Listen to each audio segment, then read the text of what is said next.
Hey guys, so it is a weekend that I am not running around, going to autocross or any other places right now.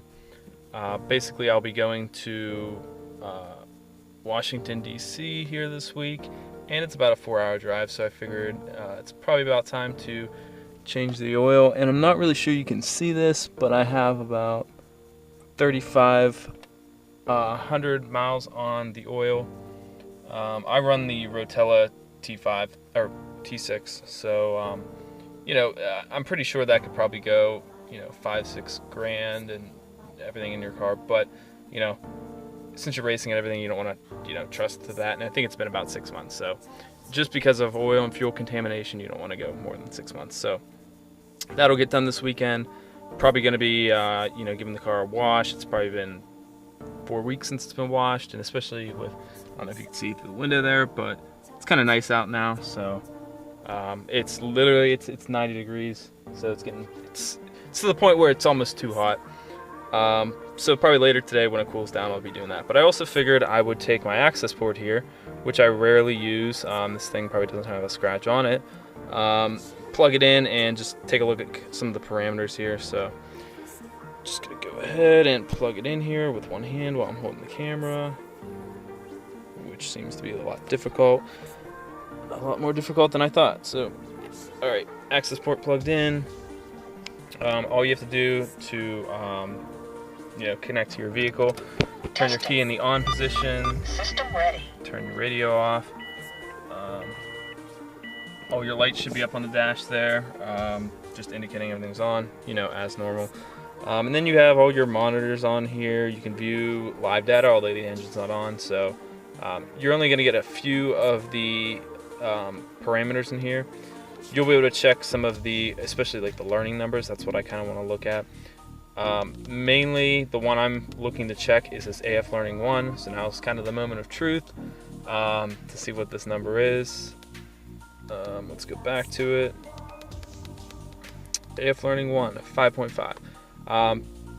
It's not a horrible number. You should really do this. This is what the what it's actually logged at in your ECU and saved at this point.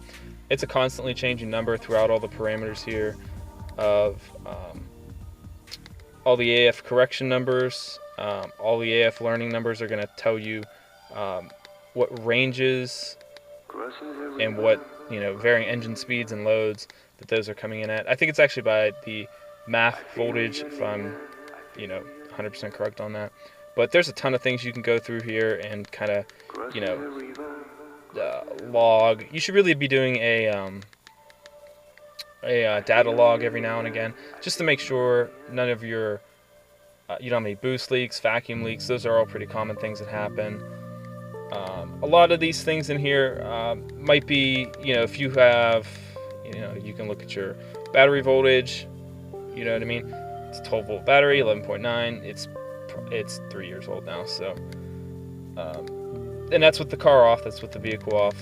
So, you can log your boost levels, the coolant temp. I don't know why you'd want to log that, but the car's sitting, so that's not going to be anything.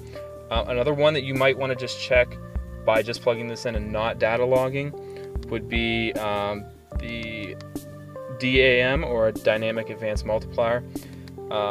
This is 16 on mine. It should always be, I think, the highest that your vehicle should have. It depends on what year you have. I think mine should be always the highest at 16. Not really 100% sure on that. I'll have to check later.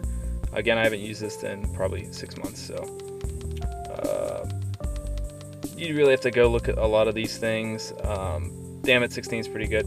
But basically what that is, that's your, if the car's knocking at all, which, I mean, this all relates back to the air to fuel ratios and everything, but if your car's knocking or you're getting ping and all that stuff, that DAM level is going to go down, and you don't want it to go down. That's when that starts going down, that means you actually kind of have an issue. You need to address that. As far as my AF Learning 1 number being positive, that means there is air getting in somewhere after the MAF sensor, but before the turbo. So I've already gone ahead and I have redone all the tubing there. I did the turbo inlet. There was actually a tear in it, and it seems to help a little bit. A lot of times this was pinging out at probably around 10 or 12, which I think the max that this can actually compensate for is 15. So once you hit 15, your little check engine light will come on, and if you have any idea what happens when you have a turbo car and it's running lean, that is not a good thing to be doing. So don't do that. Don't let your car get to that point where you have that much air coming in that's not being metered. Again, check engine light's not on. This is just the startup screen basically. What's some other things you can look at in here? You can just go down the list. A lot of these things would be good to log if you were actually doing a diagnostic type of thing, to see if your MAF's working, the MAF voltage, all this stuff. All this is going to be zero, or not really useful because the car's not running at this point. And you would just go to data log and basically you just hit OK, tell it to log. You drive around doing whatever you want to do. You can be cruising, you should be doing wide open throttle pulls, where you can do that. You should be doing them in third gear is what I've heard. So you should hit a data log every now and again just to make sure everything's good. You can also go online, go to Naziok and post these up, and the guys at Cobb will actually look at your data log and make sure there's nothing screwy in there. I've done it a few times. They're pretty helpful. They told me where to look for a lot of things, like if I have not issues, but like if I'm concerned with a number, they can definitely help you out on that. And also some other things with the AccessPort. This is a version 2.1, so it is an older one. Don't use the performance meter, it doesn't really work. The tune, you can go in here and you can change your map, adjust your idle, timing, all this other stuff. View your current map. I'm currently running the stage 2 map from Cobb on the 91 octane, and it's the 3.1 map. I do put 93 octane gas in my car all the time, but I run the 91 octane tune just to give that level of safety in there. The car is technically supposed to be running at about 280 horsepower to the crank. The next one up would be 285. So for that 5 horsepower that you're going to get, it's not really worth taking the risk, especially around here. I know our gas isn't the best, especially with E85 and everything. It's never 85. It's like E70 at this point, I think. So you never really know what type of gas you're getting or if it has any water in it or things like that. Another cool thing about this also will read any check engine lights that you have. So you can just go to troubleshooting, it'll scan it. It's a quick and easy way, especially if you visit your car all the time. Check that out if you're on a trip. You don't need to run it down to AutoZone if you don't have one of those meters. I actually do. It's that orange thing showing up there. It's $15 off eBay. It clears codes, it works on pretty much all cars. So definitely if you work on cars, think about getting one of those, because your AccessPort isn't going to work on, say, a Forester or a Camry. We have a Camry, so it doesn't work on everything, obviously. It has to be linked up to the car that you're using it with. You can uninstall it, all this other stuff, but mainly the AccessPort is basically just a little computer that you can use to view a lot of the parameters inside your engine.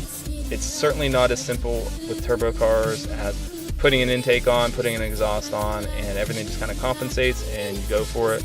That's not how it works. There's a lot of tuning involved.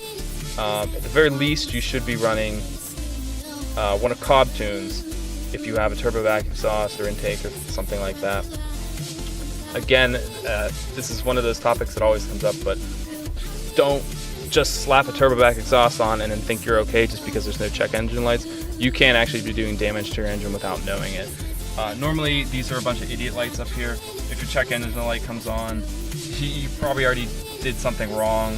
You could be doing damage depending on what it is.